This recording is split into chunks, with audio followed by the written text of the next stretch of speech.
Diligent পত্রিকার তরফ থেকে আজকের এই আলোচনায় সবাইকে স্বাগত। আজ এই আলোচনায় আমরা বাম রাজনীতির ভবিষ্যৎ নিয়ে আলোচনা করব। আজ আমরা পেয়ে গেছি সিপিআইএমএল রেড স্টারের পলিট ব্যুরো মেম্বার এবং বামপন্থী আন্দোলনের সংগঠক সাথী শঙ্কর দাকে। তো শঙ্করদার কাছে প্রথম যে প্রশ্নটা আমার আছে সেটি হলো, বর্তমান সময় বাম ঐক্য কি সম্ভব? আর যদি সম্ভব হয় তাহলে তার পথটা কি হবে? বাম ঐক্যের যে প্রশ্নটা, সেটা খুবই জটিল প্রশ্ন, খুব কঠিন প্রশ্ন এবং জটিল প্রশ্ন।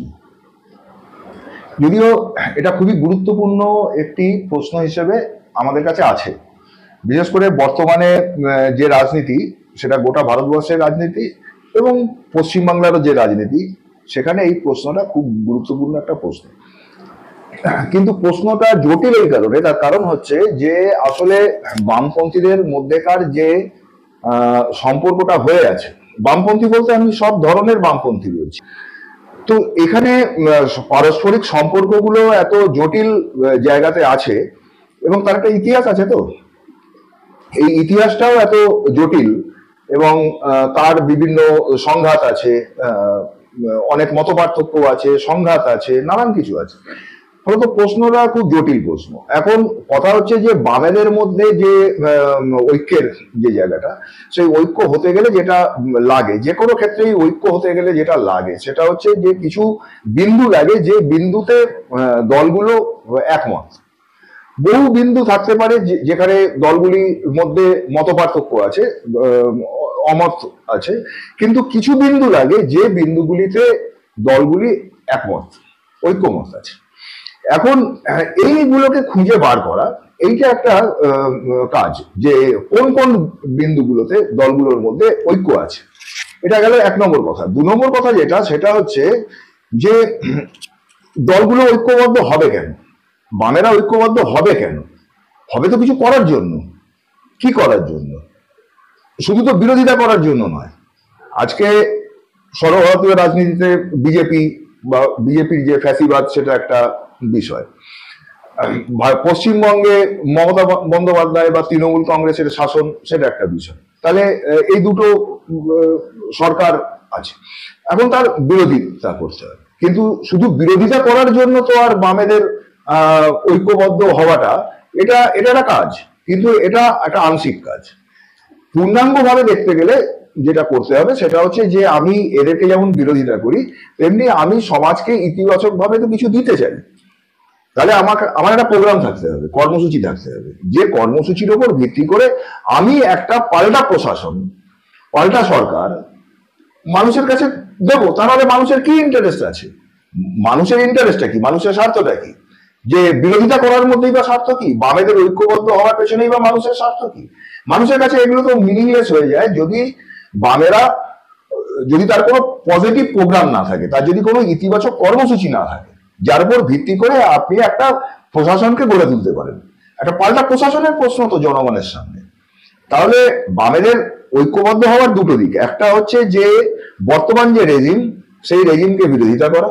দু নম্বর হচ্ছে যে এর একটা কাউন্টার রেজিমকে তৈরি করা, বামেদের ঐক্যবদ্ধভাবে একটা প্রশাসনকে তৈরি করা, বা যাকে আমরা বলি যে জনগণের পক্ষে একটা শাসন, প্রো পিপল অ্যাডমিনিস্ট্রেশন গড়ে তোলা, জনগণের পক্ষে একটা শাসনকে গড়ে তোলা। এই দুটো কাজ। তাহলে যে বিন্দুতে আমি বামেরা একমত হচ্ছে, সেইগুলো এই দুটির ক্ষেত্রে খুব গুরুত্বপূর্ণ হবে, এফেক্টিভ হবে। তবেই তো ওই বিন্দুগুলো এখানে কাজে লাগবে। তা না হলে সেই বিন্দুগুলোর সাথে যদি এর কোনো সম্পর্ক না থাকে, তাহলে তো ওই ঐক্যমতের কোনো তো মূল্য নেই।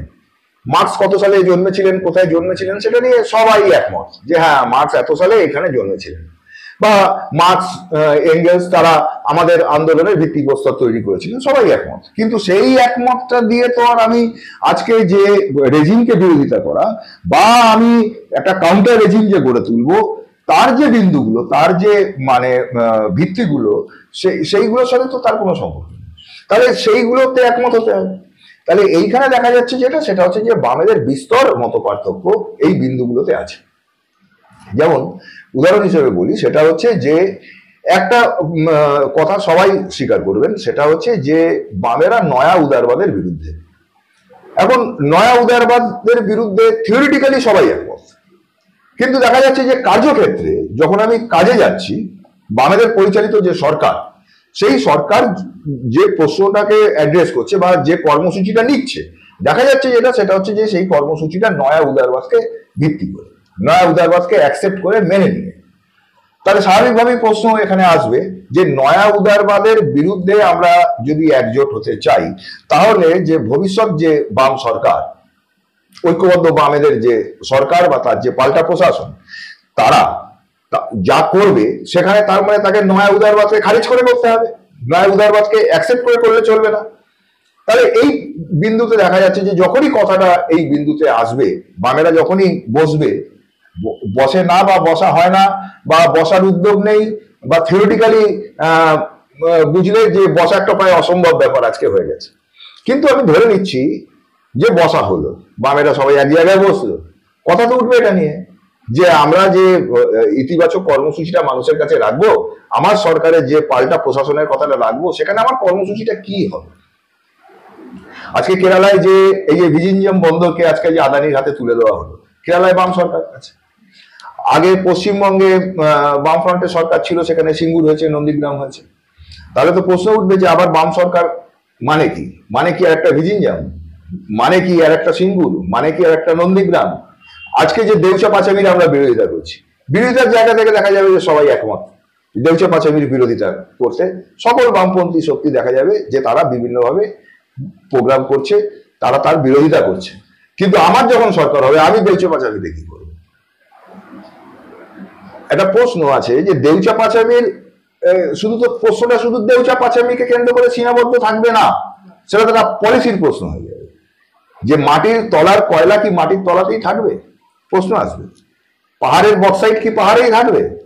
আমি কি পাহাড় থেকে বক্সাইট নিষ্কাশন করব না? তাতে যদি আমাকে পাহাড়টা কেটে ভেঙে ফেলতে হয়, পাহাড়টাকে যদি বিনষ্ট করতে হয়, সেখানকার বাস্তুতন্ত্রকে যদি আমাকে নষ্ট করতে হয়, সেখানকার লোকেদের যদি আমার উচ্ছেদ করতে হয়, তাহলে আমাকে এই সবকিছুর বিনিময়ে আমি যদি বক্সাইটটা নেব কি নেব? স্বাভাবিকভাবে পুঁজিবাদী অর্থনীতি যেটা বলবে সেটা হচ্ছে যে বক্সাইটটা আমার লাগবে। তার জন্য এবারে কি কি করতে হবে? তার জন্য যদি আমাকে বাস্তুতন্ত্রকে ধ্বংস করতে হয়, করে আমি অন্যদিকে কয়েকটা ইউক্যালিপটাস গাছ বসিয়ে দেবো। তাদের সরানটা এরকম যে কতগুলো ইউক্যালিপটাস গাছ বসিয়ে দেবো, এখানে আমার একটা অরণ্য ধ্বংস হচ্ছে, তা ঠিক আছে আমি কতগুলো গাছ বসিয়ে দেবো। এখানে কিছু লোক উৎখাত হয়ে যাচ্ছে, তো সেই লোকগুলোকে আমি অন্য কোথাও মানে পুনঃস্থাপন করার চেষ্টা করব, তাদেরকে অন্য কোথাও আমি রাখার চেষ্টা করব। কিন্তু আমার বক্সাইটটা লাগবে, কিন্তু আমার মাটির তলাটার কয়লাটা লাগবে, জল জঙ্গল এই সমস্ত কিছুর ওপর ক্যাপিটালিস্টদের যে কবজা সেটা লাগবে, জমির ওপর ক্যাপিটালিস্টের কবজা লাগবে। কারণ এগুলো ছাড়া পুঁজিবাদ তার বিকাশের কথা ভাবতে পারে না। পুঁজিবাদের বিকাশের একটা ধারা আছে, আজকে সেই ধারাটা একটা নয়া উদারবাদী ধারা, যেটাকে আমরা বলছি যে নয়া উদারবাদী ধারা। তাহলে এই যে নয়া উদারবাদী পুঁজিবাদী বিকাশের ধারা, তার তো কতগুলো মানে বিন্দু আছে যে এইগুলো ছাড়া সে করতে পারে না। তাহলে এখন যদি সেটাকে আমি অ্যাকসেপ্ট করে দিই, সেটাকে যদি আমি মনে করি সেটা হচ্ছে যে হ্যাঁ সেটা ছাড়া আমি করতে পারি না, তাহলে কি হবে? সেটা হচ্ছে যে যখনই আমি একটা পাল্টা প্রশাসন করব, তখনই যেটা আমি করব সেটা হচ্ছে এইগুলো করতে থাকবো। তাহলে নয়া উদারবাদের বিরুদ্ধে যে ঐক্যমতের জায়গা থেকে আপনি শুরু করছিলেন বা করতে চাইছিলেন, সেটা ভেঙে গেল। ভবিষ্যতের যে ইতিবাচক কর্মসূচি কি হবে সেটা নিয়ে যখনই আলোচনা হবে কমিউনিস্টদের মধ্যে, দেখা যাবে যে খুব গুরুত্বপূর্ণ বিন্দুতে, যে বিন্দুতে মতৈক্য ছাড়া বামেদের মধ্যে ঐক্য সম্ভব নয়, কারণ সেই ঐক্যের কোনো মানে নেই। এই ঐক্য তো মানে প্রসাধনিক ঐক্য নয়, এ তো কাজের জন্য ঐক্য। তাহলে কাজের ক্ষেত্রে যখন ঐক্যমত হচ্ছে না, তাহলে ঐক্যটার কোনো মানে নেই। তাহলে দেখা যাবে যে ওই গুরুত্বপূর্ণ বিন্দুতে, যে বিন্দুগুলোকে নিয়ে আপনি ভবিষ্যতে কাজ করবেন, সেখানে দেখা যাবে যে ঐক্যমত হচ্ছে না। এটা বর্তমান সমস্যা। তাহলে এখান থেকে আমরা কি করতে পারি? এই যে বিন্দুতে আমাদের ঐক্যমত হচ্ছে না, সেটা হচ্ছে যে নয়া উদারবাদকে কেন্দ্র করে যেমন যেমন হবে না, তেমনি হচ্ছে যে আমার যে জমির মালিকানা, একসময় বামেরাই বলেছিল যে জমির মালিকানা কৃষকদের থাকবে, যারা প্রকৃত কৃষক তাদের হাতে জমির মালিকানা থাকবে। যখনই আপনি নয়া উদারবাদের যে পথ, সেই পথের মধ্যে ঢুকে যাচ্ছেন, তখন দেখা যাচ্ছে সেটা হচ্ছে যে জমি কৃষকদের হাত থেকে নিয়ে পুঁজিপতিদের দেওয়া হচ্ছে, সেটাকেই বলা হচ্ছে বিকাশ। সেটা তো পুঁজিবাদের নয়া উদারবাদী ধারা। তাকে যদি আমি অ্যাকসেপ্ট করে নিয়ে বা গ্রহণ করে নিয়ে আমি আমার প্রশাসন চালাই, তাহলে আমাকে কি করতে হবে? আমাকে জমি কৃষকদের হাত থেকে কেড়ে নিয়ে, যেটুকু কৃষকদের হাতে গেছে সেখান থেকে কেড়ে নিয়ে আমাকে পুঁজিপতিদের হাতে দিতে হবে, অর্থাৎ একটা উল্টো পুরাণ হচ্ছে। এইখানে কথা বলতে গেলে এখানে একমত হবে না। 3 নম্বর যে বিষয় হচ্ছে যে আমি যে একটা প্রশাসন তৈরি করব, সেই প্রশাসনটা বামেদের ক্ষেত্রে যদি আমরা বলি তাহলে সেটাকে মানে জনগণের সঙ্গে বন্ধুত্বপূর্ণ হতে হবে, মানে যাকে মানে যারা মানে জনগণের প্রতি মানে প্রো পিপল হতে হবে, পিপল ফ্রেন্ডলি হতে হবে। এই যদি আমি টার্মটা ব্যবহার করি, পিপল ফ্রেন্ডলি হতে হবে, জনবান্ধব হতে হবে। তাহলে এই যে একটা জনবান্ধব প্রশাসনকে যদি আমাকে গড়ে তুলতে হয়, তাহলে যে এখানে আপনাকে জনগণের সাথে আপনার কি সম্পর্ক হবে, প্রশাসকের সাথে জনগণের কি সম্পর্ক হবে, এটা খুব গুরুত্বপূর্ণ প্রশ্ন। যেমন এখানে আপনাকে জনগণের মত নিয়ে কাজ করতে হবে, অর্থাৎ কিনা যে ডেমোক্রেসি, যাকে আমরা গণতন্ত্র বলি, সেটাকে প্রসারিত করতে হবে। যে প্র্যাকটিসটা আজকের দিনে নেই। কিছু কিছু দল কখনো কখনো এটা করেছে, এটা করেনি তা না, এর কোনো উদাহরণ নেই তা নয়। যেমন আপ এই যে দলটা একসময় উঠে এসেছিল দিল্লিতে, তারা যখন প্রথম উঠে এসছে তখন তারা মহল্লাগুলোতে মহল্লা মিটিং করেছে। আমি এটা দেখেছি যে সেই মিটিং গুলোতে অনেক আপের, আজকে এই অতিথি যারা খুব গুরুত্বপূর্ণ নেতা আপের, তারা উপস্থিত থাকতেন। মহল্লাগুলোতে জনগণের মতামত নেওয়া হতো যে কি হবে, কি কাজ হবে। প্রত্যেক কটা মহল্লায়, প্রত্যেক কটা ওয়ার্ড ধরে ধরে তারা এই কাজগুলো করেছেন। পরে বন্ধ হয়ে যায়, পরে তারা করেন। কিন্তু বামেরা যখন সরকার চালাবে তখন তাকে তোরা করতে হবে। 1977 সালে যখন প্রথম বাম সরকার ক্ষমতায় আসছে, সেই সময় অনেক নেতাই এই কথাটা বলেছিল যে সরকারটা রাইটার্স বিল্ডিং থেকে চলবে না, সরকারটা গ্রাম থেকে চলবে, সরকারটা কারখানা থেকে চলবে, অর্থাৎ সরকারটা জমি থেকে চলবে। এই যে একটা অ্যাসপিরেশন ছিল, একটা আকাঙ্ক্ষা ছিল, সেই আকাঙ্ক্ষাটাকে কিছুদিন পরে সেটা অ্যাবান্ডন হয়ে যায়, কিছুদিন পরে সেটা বন্ধ হয়ে যায়, সরকার চলতে থাকে হচ্ছে যে মানে রাইটার্স বিল্ডিং থেকে। কিন্তু আজকে আমাকে তো এইটা ঠিক করতে হবে যে ভাই আমার সরকার যদি হয় তাহলে আমার গ্রাম সভার ওপর আমি পূর্ণ দায়িত্ব দেবো কিনা। গ্রাম সভার যে অধিকার, গ্রাম সভা আজকে বৈঠকই হয় না, সেটা সব জায়গায়, সেটা কেরালাতেও। তাহলে আমি গ্রাম সভার বৈঠকগুলো করতে হবে, সেখানে সিদ্ধান্ত হবে। ওয়ার্ডগুলো থাকবে, সেখানে ওয়ার্ড কমিটি তৈরি করতে হবে। শহরাঞ্চল ওয়ার্ড কমিটিগুলি, সেটা মিউনিসিপ্যালিটি ক্ষেত্রে, কর্পোরেশনের ক্ষেত্রে ওয়ার্ড কমিটি থেকে সিদ্ধান্ত নিতে হবে। সেই ওয়ার্ড কমিটির সিদ্ধান্তকে, অর্থাৎ কিনা একটা যাকে বলে ডাইরেক্ট ডেমোক্রেসি, প্রত্যক্ষ গণতন্ত্র, সেই প্রত্যক্ষ গণতন্ত্রকে আমাকে নিচের দিকে নিয়ে যেতে হবে। সেখানে রাজনৈতিক দল নির্বিশেষে পার্টিসিপেশন থাকবে, অন্যান্য রাজনৈতিক দলের কর্মীদের পার্টিসিপেশন থাকবে। অন্যান্য রাজনৈতিক দলের কর্মী বলে তুমি একটা সরকারি সুবিধা পাবে না, এই যে একটা প্র্যাকটিস পশ্চিমবঙ্গে চলেছে, মানুষ তার সাক্ষী, তার তো সেটা মেমোরিতে ফিট করে গেছে। সুতরাং আজকে যখনই আমি একটা পাল্টা বাম সরকারের কথা বলবো, তখন তো আমাকে অতীতের এই যে প্র্যাকটিস অনুশীলন, তাকে তো খণ্ডন করতে হবে, তাকে তো তার সাথে আমাকে বিচ্ছিন্ন করতে হবে, নিজেকে করে আমাকে বলতে হবে সেটা হচ্ছে যে বর্তমান যে সরকার, ভবিষ্যতের যে সরকার, সেই সরকার এটা করবে না। তাকে গ্রাম সভাতে সেটা সিদ্ধান্ত নিতে হবে, তাকে ওয়ার্ড কমিটিতে সিদ্ধান্ত নিতে হবে, এবং সেখানে সমস্ত মানুষের উপস্থিতি থাকবে এবং তাদের মতামত থাকবে। বিরোধী রাজনৈতিক যে কর্মীরা আছে, তাদের যদি ন্যায্য যা কিছু পাওনা আছে সরকারি এর থেকে, তারা সেটা পাবে। সরকার সেখানে একচোখামি করবে না। তাহলে এই যে বিন্দুগুলো আছে, এই বিন্দুগুলোর ক্ষেত্রে একটা ঐক্যমত যদি তৈরি হয়, তাহলে যেটা হতে পারে সেটা হচ্ছে যে এই ঐক্যমতের উপর ভিত্তি করে তবেই বামেরা এগোতে পারে। তা না হলে বাম ঐক্য কথাটার অ্যাজ কোনো মানে নেই। বাম ঐক্য কিসের জন্য? বাম ঐক্য তো একটা কিছু করার জন্য, সেটা শুধুমাত্র বিরোধিতা করার জন্য কিন্তু নয়। বিরোধিতা করাটা একটা অংশ, একটা পার্ট, কিন্তু আমাকে যাকে আমি বিরোধিতা করছি তাকে তো প্রতিস্থাপিত করতে হবে। জনগণ তো সেটা চায়, প্রতিস্থাপিত করার মতো শক্তি তো হয়ে উঠতে হবে নিজেকে। তাহলে তাকে যদি আমাকে প্রতিস্থাপিত করতে হয়, তাহলে আমার সামনে একটা ইতিবাচক কর্তব্য আছে, যে একটা ইতিবাচক কর্মসূচির ভিত্তিতে আমাকে ঐক্যবদ্ধ হতে হবে। তাহলে এইখানে আমাদের বামেদের ইউনিটি লাগবে। এইখানে আমাদের কাছে মনে হয়েছে সেটা হচ্ছে যে এটা নিয়ে অনেক আলাপ আলোচনা করতে হবে, সেটা তর্ক বিতর্ক হবে, বিতর্কও হবে, এবং সেটা ওই ঘরের মধ্যে সবটা সমাধান হবে না, সেটাকে জনগণের সামনে করতে হবে, বিতর্কগুলো খোলা মঞ্চে করতে হবে।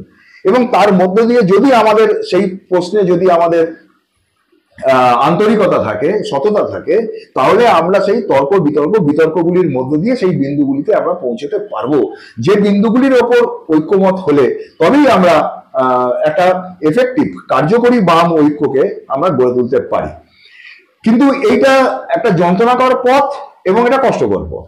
শর্টকাট মেথড নেওয়ার চেষ্টা আছে, অনেকেই চান যে শর্টকাট মেথড হয়ে যাক, ঠিক আছে, একটা চালে বলে একটা হরিবল করে তুমি 2টো সিট, ঠিক আছে, ও 4টে সিট, ও 5টা সিট, ও কোথাও একটা গোছ প্রার্থী দিয়েছে, আচ্ছা ঠিক আছে তুমি ওখানে, এই করে একটা দেখানো একটা তাতে কোনো সমস্যা আছে। কেউ কংগ্রেসের সঙ্গে যেতে চাইছে, কেউ আইএসএফ এর সাথে যেতে চাইছে, কেউ চাইছে না, সেখানেও ভাই ব্যালেন্স করে একটা মানে ওই গোঁজামিল দিয়ে কাজটা হবে না, ওইভাবে কাজটা হবে, মানে দেখা যাচ্ছে এটা বারবার এটা হবে না, লোক এটা অ্যাকসেপ্ট করবে না।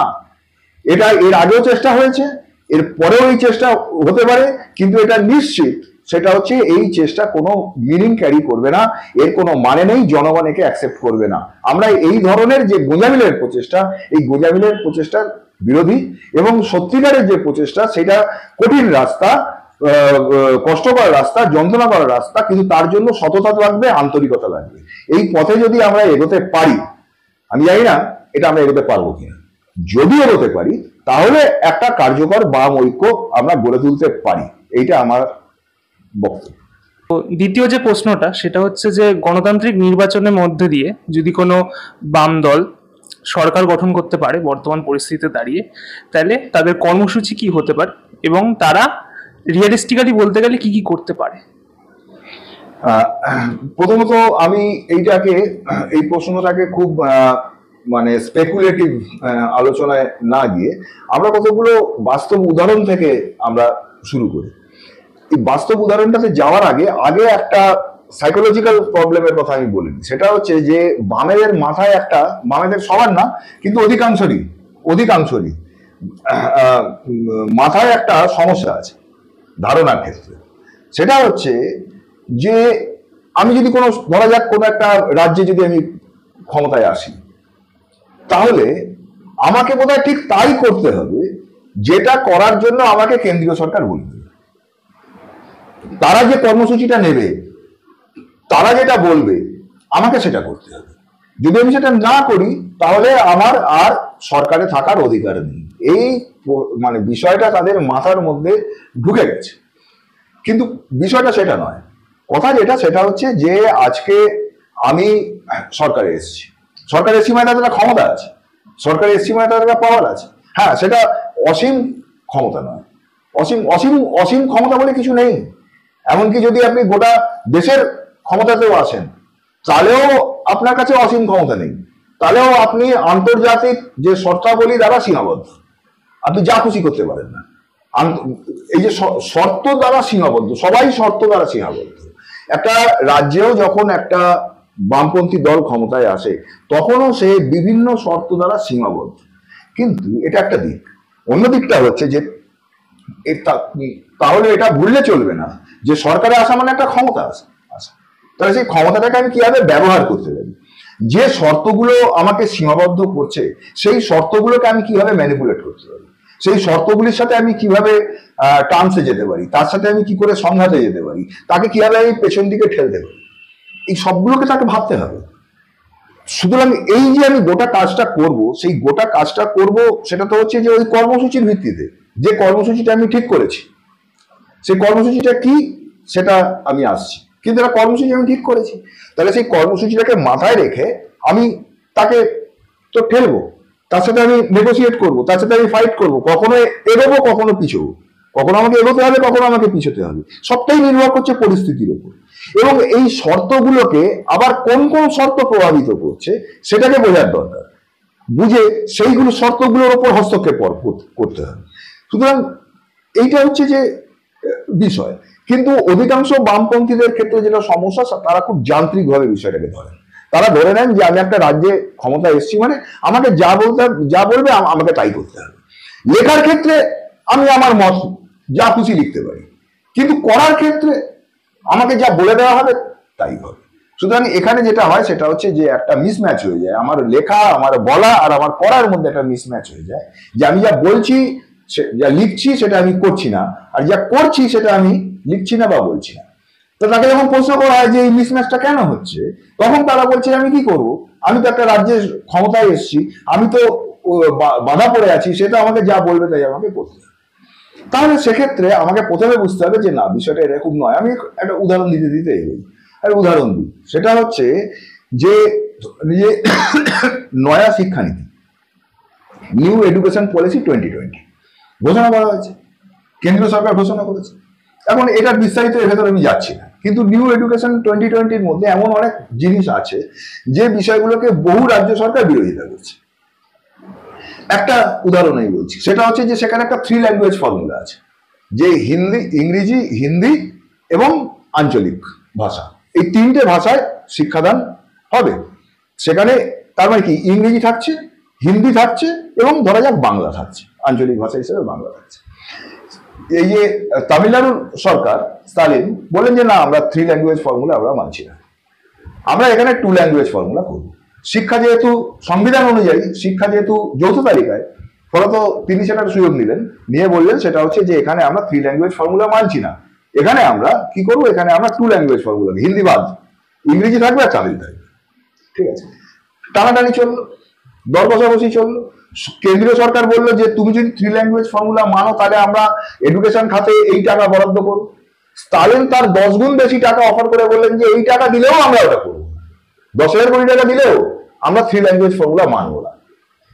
একটা টাসেলে যাচ্ছেন তো, তার মানে তার মাথায় কিন্তু এটা নেই, সেটা হচ্ছে যে ওরা আমাকে যা বলবে আমাকে তাই করতে হবে। তিনি কিন্তু সংবিধানের সুযোগ নিয়ে, সংবিধানের যে যে রাইটটা সংবিধান তাকে দিচ্ছে সেটাকে ধরে তিনি ওই প্রেশারটাকে কিন্তু তিনি রোধ করার চেষ্টা করছেন। পশ্চিমবঙ্গে কি হচ্ছে, পশ্চিমবঙ্গে কোনো বক্তব্য নেই, পশ্চিমবঙ্গে মেনে নেওয়া হচ্ছে এডুকেশন পলিসি, পশ্চিমবঙ্গে প্রায় গোটাটাই মেনে নেওয়া হয়েছে, গোটাটাই মেনে নেওয়া হয়েছে। মুখে সেটা মমতা সরকার, তৃণমূল সরকার মুখে বিরোধিতা করছেন, কার্যক্ষেত্রে কি হচ্ছে, কার্যক্ষেত্রে বিরোধিতা হচ্ছে না। তাহলে আমাকে, আমার যদি সরকার হয় আমি কি করব, আমি তো এটা বিরোধিতা করবো, বিরোধিতা করে আমি আমার এডুকেশন পলিসি তৈরি করব, আলাদা করে এডুকেশন পলিসি তৈরি করব, বিধানসভায় পাস করাবো, লাগু করবো। আমার ওটা মানার তো দরকার নেই। 1 নম্বর কথা, এখানে আমাকে সংবিধান আমাকে এই সুযোগটা দিয়েছে, কোন কোন জায়গায় আছে, সেটা হচ্ছে যে আমাকে সংবিধানকেও আমাকে পরিবর্তন করার চেষ্টা করতে হবে। আপনি দেখুন, একটা উদাহরণ আমি বলছি আপনাকে, সেটা হচ্ছে যে ভারত সংবিধান অনুযায়ী একটা ধর্মনিরপেক্ষ দেশ। ভারতবর্ষের প্রধানমন্ত্রী হোক, ভারতবর্ষের মুখ্যমন্ত্রী হোক, ভারতবর্ষের যারা নেতা নেত্রী, তারা ওরকম কোনো মন্দিরে যেতে পারেন না, যেহেতু সেটা ভারতবর্ষ একটা ধর্মনিরপেক্ষ দেশ। ভারতবর্ষের প্রধানমন্ত্রী কোনো মন্দিরে গিয়ে ওই যে রামলালাকে যেটা স্নান করালেন, পুজো করলেন, এই যে এটা ইয়ে করলেন ওখানে আমাদের নরেন্দ্র মোদী, আর এখানে মমতা যেটা করছেন এই যে জগন্নাথ মন্দিরকে নিয়ে, এগুলো তারা করতে পারেন না, সংবিধান অনুযায়ী তারা এগুলো করতে পারেন না, কিন্তু তারা করছেন। কেন করছেন? কারণ তারা জানেন যে সোসাইটিতে এর একটা পারমিশন আছে, সোসাইটি কোনো না কোনো ভাবে, সমাজ কোনো না কোনো ভাবে তাকে একটা কোথাও একটা পারমিট করে, এই জায়গায় এটা করতে পারমিট করে, সেক্ষেত্রে তিনি কিন্তু সংবিধান লঙ্ঘন করে যাচ্ছেন। বামপন্থীদের ক্ষেত্রে, বামপন্থীরা যদি তাদের ইস্যুতে জনগণের কাছে জনপ্রিয় করতে পারে, সংবিধানকে আমি পরিবর্তন করতে পারি, সংবিধানকে অ্যামেন্ড করা যায়, সংবিধান পরিবর্তন করার লড়াইও করতে পারি, এইখানে একটা বার্গেন হতে পারে। সংবিধান আমাকে কতটা সুযোগ দেয় তার থেকে 1 কদম উপরেও আমি ফেলতে পারি, যদি আমি সোসাইটিতে তার একটা পারমিশন তৈরি করতে পারি, বৃহত্তর জনগণের কাছে তাকে আমি সেই দাবিকে যদি আমি মান্যতা দিতে পারি। আর এটা তো আমি বলছি যে একটু দূরের ব্যাপার। প্রথম ব্যাপার হচ্ছে যে যেটুকু সুযোগ আমরা পাচ্ছি সেই সুযোগটাকেই তো কেউ কাজে লাগাচ্ছে না। ধরো এই যে নয়া উদারবাদী যে অর্থনীতি, নয়া উদারবাদী অর্থনীতি আমাকে করতে হবে এমন তো কোনো গ্যারান্টি নেই, চাপ আসবে, কিন্তু সেটা আমাকে যে করতেই হবে এমন তো কোনো গ্যারান্টি নেই।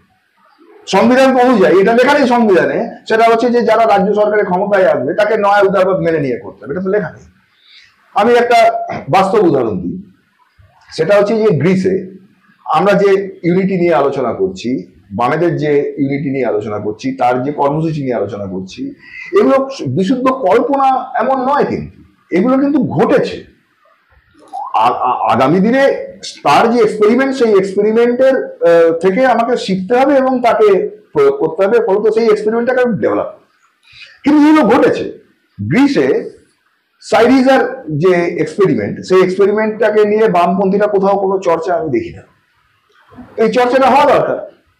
প্রথম কথা যেটা, সেটা হচ্ছে যে গ্রিসের কমিউনিস্টরা বা আমি বামপন্থীরা বলবো, তারা প্রথমত এটা কোথাও ভাবেননি।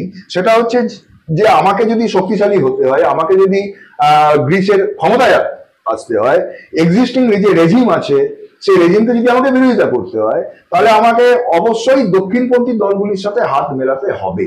এরকম ভাবে তারা কিন্তু ভাবনা চিন্তাটা এরকম, এই পথে তারা সবটা করেননি। যদি এখানে আমরা দেখি, এখানে যখনই এই যে বামেরা কি করছে, এখানে সিপিএম আর হচ্ছে কংগ্রেস আর হচ্ছে আইএসএফ, আর সেখানে আরো অন্যান্য কিছু বামপন্থী দল যোগ দিচ্ছে, দিয়ে একটা ইউনিটি বা একসাথে একটা কার্যক্রমের কথা তারা সবসময় ভাবছেন। তারা এটা ভাবতেই পারছেন না যে কংগ্রেস আইএসএফ কে বাদ দিয়ে সমস্ত বামপন্থী শক্তি, তাদেরকে আমি একটা ইউনাইটেড জায়গায় নিয়ে আসবো কর্মসূচির ভিত্তিতে। এই যে চ্যালেঞ্জটা, এই চ্যালেঞ্জটা তারা কিছুতেই নিতেই পারছেন না। কিন্তু গ্রিসে আমরা দেখবো যে 2012 সালে সাইরিজা গঠন। সাইরিজা 2004 সালে, আসলে 2004 সালে গঠন হয়, কিন্তু একটা পার্টি হিসেবে সে রেজিস্ট্রেশনে আসছে হচ্ছে 2012 সালে। এর মধ্যে কারা আছে? এর মধ্যে সব থেকে বড় অনেকগুলো, প্রায় 35 থেকে 38টা বামপন্থী শক্তি, তার মধ্যে ছোট আছে বড় আছে। তারা এটা বিচার করেননি কে বড় কে ছোট। ওই যে আমাদের এখানে রাজনীতিকে তো বামপন্থীরা অ্যারিথমেটিক্যালি হিসেব করেন, পাটিগণিতের হিসেব করেন। তোমার 2 আমার 3 ওর 4, তাহলে হলো 4 3 7 2 9 আর ওর 1 10, এই করে হিসেব করেন। কিন্তু গ্রিসে যখন এটা হলো, তখন তারা কিন্তু রাজনীতিটাকে রসায়ন ধরলেন, পাটিগণিত ধরলেন না। যে বামপন্থীরা যদি একজোট হয়, তাহলে তার একটা আলাদা মানে, তার একটা আলাদা বার্তা সমাজের কাছে যায়, একটা বামপন্থীদের অ্যাসারশন তৈরি হয়। হ্যাঁ, তার একটা আলাদা মিনিং আছে, সিগনিফিকেন্স আছে। সেই জায়গা থেকে তারা ছোট বড় প্রায় 38টা বামপন্থী দলকে তারা ঐক্যবদ্ধ করলেন। সব থেকে বড় শক্তি যেটা ছিল, তার নাম ছিল সাইনাসপিসমস।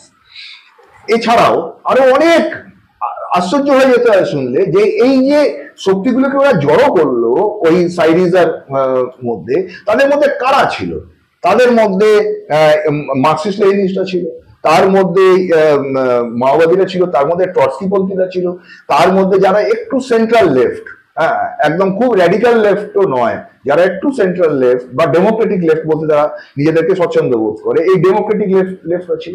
কিন্তু কতগুলো কমন মিনিমাম পয়েন্টের ভিত্তিতে ওই নিওলিবারালিজমের বিরুদ্ধে তারা, এটা ছিল তাদের নিওলিবারালিজমের বিরুদ্ধে, তারা এক জায়গায় আসেন, একমত হলেন। এবং এটা 2012 সালে এসে এটা রেজিস্ট্রেশনে গেল, এবং 2014 সালে তারা ক্ষমতায় আসছে। 2 বছরের মধ্যে উল্কার গতিতে উত্থান, উল্কার গতিতে উত্থান। কেন?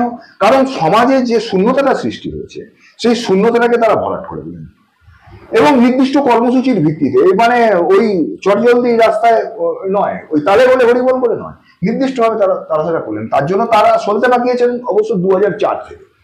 2004 থেকে তার সলতে পাকানো হয়, এটা ঠিক, কিন্তু সেটা পূর্ণ রূপদান 2012 সালে আমরা দেখতে পাচ্ছি, যার ফলে 2 বছরের মধ্যে তারা ক্ষমতায় আসছেন। অ্যালেক্সিস সিপ্রাস প্রধানমন্ত্রী হচ্ছেন, ভারুফাকিস তার অর্থমন্ত্রী হচ্ছেন, এবং আমরা জানি যে কি ধরনের টানাটানি বিশেষ করে ইউরোপিয়ান ইউনিয়নের সাথে তাদের হয়েছিল, ইউরোপিয়ান বুর্জুয়াদের সাথে তাদের হয়েছিল, এবং বিশেষ করে জার্মানির সাথে তাদের হয়েছিল, জার্মান বুর্জুয়াজি তাদের সাথে তাদের হয়েছিল। ব্যাপক কনফ্লিক্ট তাদের মধ্যে হয়। এই কনফ্লিক্টে আমরা দেখেছি তাকে আগু পিছু করতে, সবসময় যে তারা এগিয়ে যেতে পেরেছে এমন নয়, তাকে আগু পিছু করতে হয়। কখনো কখনো কোনো পয়েন্টে তাকে কম্প্রোমাইজও করতে হবে। কারণ যতদিন পর্যন্ত একটা রাজ্যে আপনি আছেন, যতদিন পর্যন্ত একটা দেশে আপনি আছেন, ততদিন পর্যন্ত গ্রিস, যেমন গ্রিস তারা গোটা দেশেই ছিল, ছোট দেশ, গোটা দেশেই ছিল, কিন্তু গোটা দেশে থাকলেও সে আন্তর্জাতিকভাবে ইউরোপের বুর্জুয়াদের দ্বারা পরিবেষ্টিত। ফলত তার পক্ষে কিন্তু তার পূর্ণ কর্মসূচিকে লাগু করা সম্ভব হয়নি, তাকে কম্প্রোমাইজ করতে হয়েছে, আগু পিছু করতে হয়েছে। এটা তো পরিস্থিতির ওপর আপনাকে আগু পিছু করতে হবে, কিন্তু প্রশ্ন যেটা সেটা হচ্ছে যে আমাদের কাছে এই উদাহরণ আছে যে নয়া উদারবাদের বিরুদ্ধে আপনি এটা করতে পারেন। আর আমার এখানে তো সেই সুযোগ আছে। আমার এখানে তো সংবিধানে বলা নেই সেটা হচ্ছে যে জমিকে অতি অবশ্যই পুঁজিপতিদের হাতে তুলিয়ে দিতে হবে, এটা তো বলা নেই। জমি কৃষকের হাতে যাবে, জমি নিয়ে অনেকগুলি আইন আছে সেখানে। এমনকি জমি যদি আপনাকে কৃষকদের হাত থেকে নিতে হয় তাহলে কি কি করতে হবে তারও অনেকগুলো আইন হয়েছে, বিশেষ করে সিঙ্গুর নন্দীগ্রাম আন্দোলনের পর আইন হয়েছে। এখন কথা হচ্ছে যে আমি একটা সরকার কি করবে সেটা করতে গেলেই ও যেটা ভাবছে সেটা হচ্ছে যে আমি যদি পুঁজিপতিদের হাতে ইয়ে না দিই, জমি তুলে না দিই, তাহলে পুঁজিপতিরা আমার এখানে শিল্প করবে না। আমার এখানে যদি সে পুঁজিপতিরা এসে শিল্প না করে তাহলে আমার বিকাশ কি করে হবে, বেকারদের চাকরি কি করে হবে, যে লজিক গুলো পরপর আছে, বেকারদের চাকরি কি করে হবে। এখানে তো প্রথম কথা যেটা সেটা হচ্ছে যে আমরা এটা ভুললে হবে না, সেটা হচ্ছে যে এই বামফ্রন্ট সরকার একটা সময় কিন্তু ভিন্নভাবে চলার রাস্তা ভেবেছিল, বিকল্প পথে চলার রাস্তা ভেবেছিল। এই যে বিকল্প পথে চলার রাস্তাটা আপনি ভাবছেন, এটা কিন্তু ঠিক সংবিধানের বাইরে চলে যেতে হচ্ছে, তার জন্য সংবিধানকে খুব চ্যালেঞ্জ করে দিতে হচ্ছে এমনটা নয়। কিন্তু যেটুকু আপনি করতে পারেন সেইটুকু করতে গেলেও যে হিম্মত দরকার হয় সেটুকুও তো তারা করছেন। এখন সরকারি উদ্যোগে এই যে একটা নিওলিবারাল অ্যাপ্রোচ আছে যে সরকার কোনো উদ্যোগ নেবে না, উদ্যোগপতি নেবে। সরকারের কাজ হচ্ছে যে তাকে ফ্যাসিলিটেট করা, তাকে জমি দেওয়া, তাকে বিনা পয়সায় বিদ্যুৎ দেওয়া, এইগুলো করা হচ্ছে সরকারের কাজ। সরকার কেন উদ্যোগ নেবে না? তুমি করতে পারো, সরকারি উদ্যোগে করতে পারো। বৃহদাকার ফ্যাক্টরি গুলো ভারতবর্ষে, বৃহদাকার উদ্যোগগুলো ভারতবর্ষে সরকারি উদ্যোগে হয়েছে। ভারতবর্ষে আজকে ভারতবর্ষের যে রেলওয়ে ব্যবস্থা, এই রেলওয়ে ব্যবস্থা সরকারি উদ্যোগে হয়েছে। কোনো পুঁজিপতির ক্ষমতা ছিল এটা করার? ভারতবর্ষে কোনো পুঁজিপতির ক্ষমতা ছিল আজকে রেল ব্যবস্থার মতো করা? ভারতবর্ষে যে ইস্পাত তৈরি, ভারতবর্ষের সমস্ত কোর ইন্ডাস্ট্রি, তার ইনফ্রাস্ট্রাকচার, তার কোর ইন্ডাস্ট্রি সমস্ত কিছুই কিন্তু সরকারি উদ্যোগে হয়েছে। আজকে কেন হবে না? লজিকটা কি? কেন হবে না? সরকারি উদ্যোগে আজকে এই কাজগুলো হওয়া উচিত। যদি আপনি সরকারি উদ্যোগে এই কাজগুলো হাতে নেন, প্রথম কথা গ্রাম থেকে শুরু করা দরকার। গ্রামে আমরা যখন ভাঙড় আন্দোলন করেছি আমরা বলতে পারি সেটা একটা হিমঘর করতে সেখানে মানে এত লড়াই করতে হয়েছে, এত মাথা খারাপ করতে হয়েছে। কেন? কারণ আজকের দিনের কনসেপ্টটা হচ্ছে যে হিমঘর গুলো আমদানি করবে, ফসলটা উঠে তাদের গোলায় যাবে। পাঞ্জাবের যে লড়াইটা, পাঞ্জাবের যে কৃষকদের যে লড়াইটা মাল্টি ন্যাশনাল কোম্পানির বিরুদ্ধে, নয়া উদারবাদের বিরুদ্ধে, কিন্তু এটাকে তো বলা যাবে না যে পাঞ্জাবের কৃষকরা যে লড়াইটা লড়লেন সেটা খুব সংবিধানের আমূল পরিবর্তনের জন্য তারা লড়াই লড়েছেন। সেই অর্থে ওটার একটা বিপ্লবী লড়াই তারা লড়ছেন। আমরা অন্য অর্থে এটাকে বিপ্লবী লড়াই মনে করি, কিন্তু যেভাবে বলা হয় সেইভাবে তো সেই হিসেবে তো ওটা বিপ্লবী লড়াই ছিল না।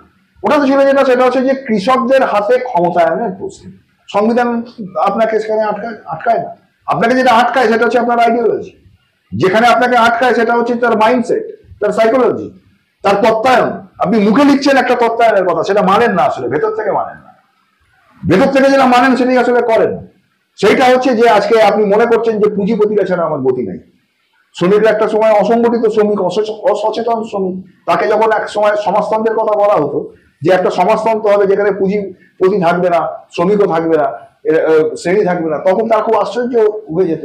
সেটা হচ্ছে যে এরকম আবার কোনো সমাজ তৈরি হতে পারে যেখানে কোনো পুঁজিপতি থাকবে না, পুঁজিপতি ছাড়া আবার শিল্প হয়। যারা অসচেতন জায়গা থেকে লোকে এটা সচেতন হতে হতে লোকে আস্তে আস্তে ধীরে ধীরে বুঝতে পারে যে হ্যাঁ, বা রাশিয়ার অভিজ্ঞতা, চীনের অভিজ্ঞতা, সেই জায়গা থেকে লোকে বুঝতে পারে যে হ্যাঁ এটা সম্ভব। কিন্তু আজকেও যেন সেই মাইন্ডসেট, সেই সাইকোলজি, সেই তত্ত্বায়ন কমিউনিস্ট নেতাদের মাথাতে এসে গেছে যে পুঁজিপতিরা ছাড়া আমরা চলতে পারবো। ঠিক আছে?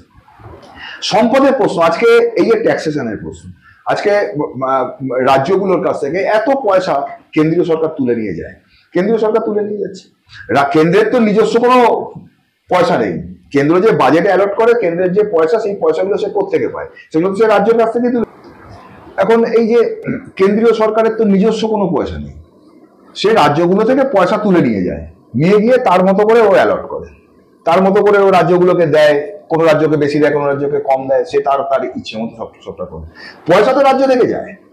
তাহলে রাজ্য থেকে যখন পয়সা যায় তখন রাজ্য তো এটা পারে, এটা করতে পারে যদি যদি সে তার মতামতকে জনগণের মধ্যে জনপ্রিয় করতে পারে, তাহলে এখানে সে বার্গেন করতে পারে যে আমরা যেতে দেবো না। যদি তুমি 100 দিনের টাকা না ছাড়ো, তাহলে আমরা এখান থেকে টাকা যেতে দেবো না। কিন্তু তার জন্য শর্ত হচ্ছে যে আমার এখানে 100 দিনের কাজের কোনো দুর্নীতি হবে না, 5 পয়সার দুর্নীতি হবে না। 5 পয়সার দুর্নীতি করা আর 50 লক্ষ কোটি টাকা দুর্নীতি করা একই ব্যাপার। দুর্নীতি মানে দুর্নীতি। 5 পয়সার আমার এখানে দুর্নীতি নেই। সেই জায়গায় দাঁড়িয়ে যদি ও আমার প্রকল্পের টাকা আটকায়, তাহলে তো আমি এখানে বলতে পারি, সেটা হচ্ছে যে আমরা কিন্তু এখান থেকে টাকা পাঠাবো না, টাকা দেবো না। এই যে চ্যালেঞ্জটা, এই চ্যালেঞ্জটা তো নিতে হবে। তুমি তুমি যদি সৎ হও, তুমি যদি একটা প্রো পিপল গভর্নমেন্ট চালাও, তাহলে কিন্তু তুমি সেন্ট্রাল গভর্নমেন্টের সাথে, সেন্ট্রাল ব্যুরোক্রেসির সাথে, ক্যাপিটালিস্টদের সাথে তুমি কিন্তু এই টাসেলটায় যেতে পারো। জনগণ তোমাকে সাপোর্ট করবে।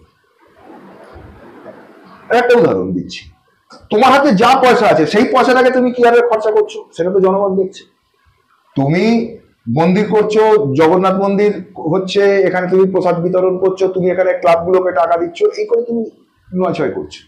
আজকে আমি একটা উদাহরণ বলি, সেটা হচ্ছে যে আজকে ধরা যাক এই যে আম নিয়েই বলি, আম নিয়েই কথা হচ্ছিল। আমের পাইকারি বাজার ডিস্ট্রিক্টে 7 টাকা কিলো চলছে, 5 টাকা কিলো, 7 টাকা কিলো আমের ডিস্ট্রিক্টে পাইকারি বাজারটা চলছে। তাই কৃষক কত করে বেচেছে সেইটা আমরা এখানে এবার তো আমের দাম কম, শহরাঞ্চলের লোক বলছে আমের দাম এবারে কম, আম লোকে বেশি খাচ্ছে। কারণ কত টাকা দিয়ে কিনছে, 50 টাকা দিয়ে কিনছে, 40 টাকা দিয়ে কিনছে। কিন্তু তাহলেও দেখবো যে কতটা হিউজ গ্যাপ রয়েছে। কৃষক যে দামে ফসল বেচে আর শহরাঞ্চলের লোকে যে দামে ফসলটা কিনছে, তার মধ্যে একটা হিউজ গ্যাপ আছে। এই গ্যাপটা বিভিন্নভাবে নয়ছয় হচ্ছে, বিভিন্ন ধরনের পাইকারি ফোরে, বিভিন্ন ভাবে, বহু হাতে, নানান ভাবে এটা হচ্ছে। এর কোনো কন্ট্রোল নাই, এখানে কোনো কন্ট্রোল নেই। সরকার তো এটা প্রকিউর করতে পারে। সরকার তো কৃষকের কাছে ন্যায্য পয়সা দিয়ে, যদি সে সঠিক পয়সা পায় তাহলে সঠিক পয়সা, আর যদি তার একটা এমএসপি থাকতে হবে, সেই এমএসপি দিয়ে, ম্যাক্সিমাম সাপোর্ট প্রাইস দিয়ে সরকার অনেক ফসলকে কৃষকদের কাছ থেকে ডাইরেক্ট কিনতে পারে এবং সে সেটাকে শহরাঞ্চলে ডিস্ট্রিবিউট করতে পারে কম পয়সায়। তাহলে যেটা দাঁড়াবে সেটা হচ্ছে যে একটা জনগণের হাতে পয়সা আসবে, জনগণের হাতে পয়সা আসবে, একটা প্রো পিপল, মানে যাকে বলেছে যে পিপল ফ্রেন্ডলি একটা অ্যাডমিনিস্ট্রেশন তৈরি হবে। এবং এর মধ্যে দিয়ে দেখা যাবে যে তুমি পয়সাটাকে যে খাতে ভুলভাল খরচা করছো, সেইটাকে তোমার ঠিকভাবে তুমি একটা খরচা হবে যেটা জনগণের পক্ষে একটা কাজে লাগবে, তুমি সেটাও করছো না। তাহলে এখন প্রশ্ন যেটা, সেটা হচ্ছে যে তুমি কিছুই যদি একটা সরকার যদি ভাবতে না পারে যে আমি একটা রাজ্য সরকারের মধ্যেই আমি কি কি করতে পারি, তাকে তো সেটা সবসময় ভাবতে হবে এবং তাকে সেটা ইমপ্লিমেন্ট করতে হবে। কোথাও কোথাও চ্যালেঞ্জও দিতে হবে, যেটা আমি একটু আগে একটা কথা বললাম। কোথাও কোথাও তোমাকে চ্যালেঞ্জও দিতে হবে এবং তোমাকে আউট অফ দ্য বক্স ভাবতে হবে, যেটা অন্য কেউ ভাবছে না, যেটা অন্য কেউ করছে না, তোমাকে সেটা করতে হবে। যদি সেটা জনগণের পক্ষে যায়, তাহলে তুমি যদি সেটা করো, তাহলে অবশ্যই তুমি জনগণের ইয়েতে পাবে, জনগণের সমর্থন তুমি পাবে। এবং জনগণের সমর্থন পেলে একটা সরকারকে, আমি চরম জায়গায় যাচ্ছি, একটা সরকারকে এটা সবসময় একটা ভয় পায়, সেটা হচ্ছে যে আমি যদি কিছু করতে যাই সরকার ফেলে দেবে। একটা সরকারকে ফেলে দেওয়া কিন্তু অত সোজা ব্যাপার নয়। আর যদি ফেলেও দেয়, তাহলেও কিন্তু তার ক্ষতি কিন্তু যারা ফেলে তাদের। আমি কংক্রিট উদাহরণ ভারতবর্ষে আমাদের সামনে আছে। 57 যে কেরালা সরকারকে তারা ফেলে দিয়েছিল, নেহরু গভর্নমেন্ট ফেলে দিয়েছিল। ক্ষতিটা কার হয়েছিল? কমিউনিস্টদের ক্ষতি হয় নাই, কিন্তু কমিউনিস্টরা তার 10 বছরের মধ্যে পশ্চিমবঙ্গে আবার ক্ষমতা এসেছিল, কেরালাতেও আবার ক্ষমতা এসছে। সুতরাং ওই ক্ষতি হয়েছে কংগ্রেসের। কংগ্রেস তার পর থেকে যদি দেখা যায়, সেটা হচ্ছে যে গোটা 60-এর দশকে সে কিন্তু ক্ষইতে গেছে এবং কঠিন চ্যালেঞ্জ সে ফেস করেছে। সুতরাং প্রশ্ন সেখানে হচ্ছে যে এই ভয়গুলো পেরে চলবে না। আমাকে একটা প্রো পিপল অ্যাডমিনিস্ট্রেশন তৈরি করতে হবে, তার একটা রূপরেখা তৈরি করতে হবে, তার জন্য অনেক চর্চা করতে হবে, তার জন্য অনেক আলোচনা করতে হবে, অনেকের মত নিতে হবে। সাইরিজার মধ্যে, আমি আবার সাইরিজায় ফেরত আসি, সাইরিজার মধ্যে শুধু পার্টিগুলো ছিল, সাইরিজার মধ্যে অনেক গুরুত্বপূর্ণ ব্যক্তি ছিল, ব্যক্তি হিসেবে ব্যক্তি ছিল। আজকেও আমরা যদি দেখি যে বামপন্থী মহলে অনেক ব্যক্তি আছেন যারা কোনো দলই করেন না, এরকম বহু ব্যক্তি আছেন, তার মধ্যে অনেক এক্সপার্ট লোক আছে। এই এক্সপার্ট কৃষি বিশেষজ্ঞ আছেন, এর মধ্যে মার্কেট বিশেষজ্ঞ আছেন, কৃষি বিশেষজ্ঞ আছেন, তাদেরকে আমরা কাজে লাগাতে পারি। তারা চান যে মানে সার্ভিস দিতে, জনগণের কাছে একটা সার্ভিস দিতে, অ্যাডমিনিস্ট্রেশনকে একটা সার্ভিস দিতে, কিন্তু সার্ভিসটা দেবে কাকে? সেই সার্ভিসটা নেবার মতো তো লোক নেই। আজকে সাইরিজার মতো একটা সরকার যদি আমরা তৈরি করতে পারি, আমি পশ্চিমবঙ্গের কথাই বলছি, পশ্চিমবঙ্গে যদি আমরা তৈরি করতে পারি, তাহলে কিন্তু আমরা জনগণের এই যে মেধা, জনগণের সম্পদ, জনগণের মেধাকে কিন্তু আমরা অ্যাকুমুলেট করতে পারি। তাকে কিন্তু আমি গ্রথিত করতে পারি এবং তাকে জনগণের স্বার্থে কাজে লাগাতে পারি। এই জন্য সাহস দরকার, আন্তরিকতা দরকার, সততা দরকার। তার জন্য আমাকে আত্মসমালোচনা যদি আমাকে করতে হয়, অতীতের কাজ থেকে আমাকে শিখতে তো হবে। অতীতে আমি যা করেছি সব ঠিক করেছি, এরকম ভাবে এই মনোভাবটা তো খুব কমিউনিস্ট সুলভ বা বামপন্থী সুলভ মনোভাব নয়। সেখান থেকে আমাকে দেখতে হবে যে কোনটা আমি ঠিক করেছিলাম, কোনটা আমি ভুল করেছিলাম। সেখানে যেগুলো আমরা ভুল করেছিলাম, যেখানে কমিউনিস্টরা যেগুলো অতীতে ভুল করেছিল, সেগুলোকে তাকে রেকটিফাই করতে হবে এবং সেই জায়গায় একটা কতগুলো কমন বিন্দুতে আসতে হবে, যে বিন্দুগুলোর ওপর দাঁড়িয়ে আমি একটা সরকারকে চালাতে পারি। কমিউনিস্টরা যদি জনগণের কোনো কাজে না লাগে, তাহলে সেই কমিউনিস্টদের কোনো মূল্য নেই। সুতরাং আজকে কমিউনিস্টদের এটা ভাবতে হবে যে আমরা কি করে একটা অ্যাডমিনিস্ট্রেশন তৈরি করতে পারি, যে অ্যাডমিনিস্ট্রেশন বর্তমান রেজিমকে রিপ্লেস করে সেখানে আমরা কাজটা করতে পারি। সেটা একটা রাজ্য হতে পারে এবং সেটা কেন্দ্র হতে পারে, আমি সেটার কথা বলছি না, কিন্তু এই কাজগুলো করা যায়, করা সম্ভব এবং তার জন্য কতগুলো রাজনৈতিক ইচ্ছা শক্তি, যাকে বলে রাজনৈতিক ইচ্ছা শক্তি লাগবে। এইটা থাকলেই আমরা এটা করতে পারি। ধন্যবাদ শঙ্করদাকে। তার উত্তরের মধ্যে দিয়ে আজ আমরা এই বিষয়ে আরো অনেক পথ খুঁজে পেয়েছি। পরবর্তী সময়ে অন্যান্য বিভিন্ন বিষয়ে এরকম আলোচনার প্রতিশ্রুতি রইল ডিলিজেন্ট পত্রিকার পক্ষ থেকে।